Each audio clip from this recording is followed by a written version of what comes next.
All right, guys, so we have our initial application all set and we're ready to start to deploy it to Heroku. So there's a couple things we need to do to prepare. All right, so if we go to our application files, I'm going to go to our package.json, and what we need to do here is add a start script, because right now we're using nodemon to start our application, or we can say node and then the name of our startup file, which is app. Now I want to be able to run npm start because that's what Heroku is going to need to run. So we're going to go to our package.json file and we're going to just add a start script. So we can replace test because we're not using that. And we just want to say start and we want to set it to node app.js. Okay. So that way, if we go and we run npm start, that will start up our application. All right. So we're going to just shut that down. The next thing I want to do is go to our app.js. Now, when you're working with Heroku, it's going to decide what port to use for you. Now, we want to use 5000 locally, but Heroku might use something else. So there's something we need to add right here. Okay, just a very simple line. So we're going to, instead of just setting the port to 5000, we're going to set it to process.env.port or 5000. All right, so whenever you deploy to Heroku, you want to have this in as your port. Okay, so let's save that. Now another thing we want to do is we want to set our dev database and our production database, because right now if we go to our app.js, we go to the top, we have our local database plugged into mongoose.connect. Now we can't use this address when we deploy. Okay, we're going to use our mlab database. So let's head over to mlab and we're going to go ahead and log in. Okay, use the credentials that you used when you signed up. If you didn't sign up back a few sections ago, go ahead and create an account. It's really easy, it's free. So I'm going to log in.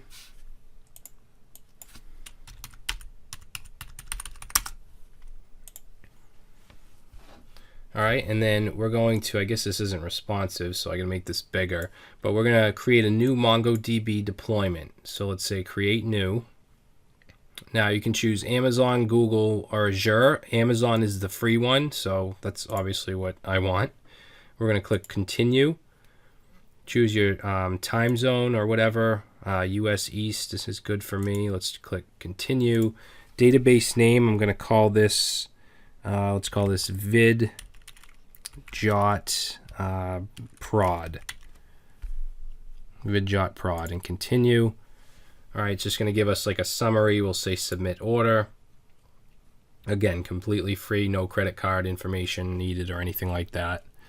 And it sets up our database. So if we click on that, we're going to have to add a user to the database, as it says right here. So we're going to click on the users tab and then click add database user. Okay, so I'm just going to put in Brad. I'm also going to put Brad for the password. If this was a real production application, you should make it safer than that.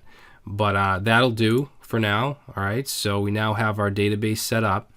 Now all we have to do to use this database is take this string right here and plug it into the connect. Okay, but what I want to do is I want to make it so that our application checks to see if we're in production. If we are, then we want it to use this database. If not, we want it to use our local database. So what we're going to do is create another config file called database, and we're going to call it database.js. And then in here, we're going to do an if statement. Okay, so we're going to say if process.env.node_env is equal to production, and we'll put an else. Okay, if it's equal to production, then we're going to, let's see, we're going to do module exports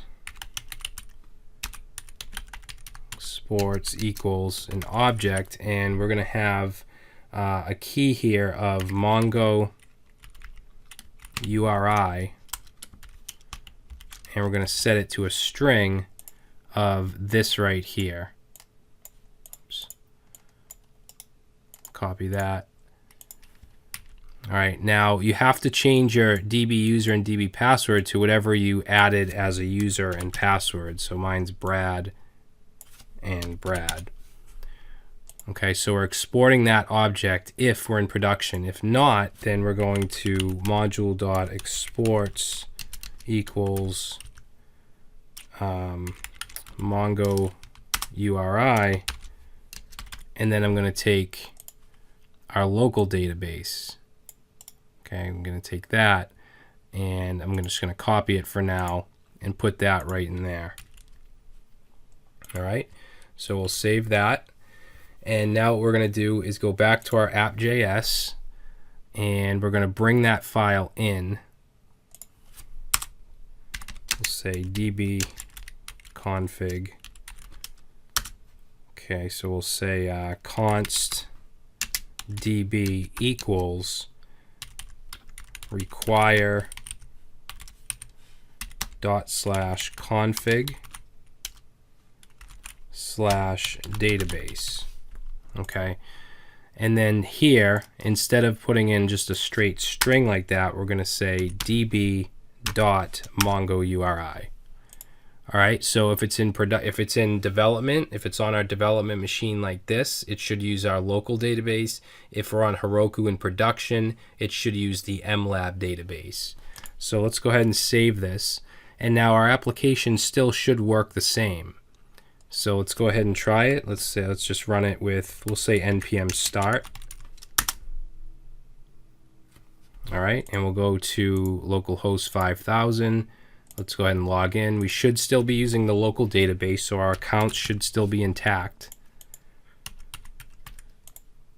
And there we go. Our accounts work. Our stuff is still there. We're still using the local database. All right, let's log out. Now in the next video, we're going to create a Git repository of our application. We're going to then install Heroku Toolbelt, which is the command line interface that allows us to interact with Heroku, and we'll go from there and we'll get this app deployed.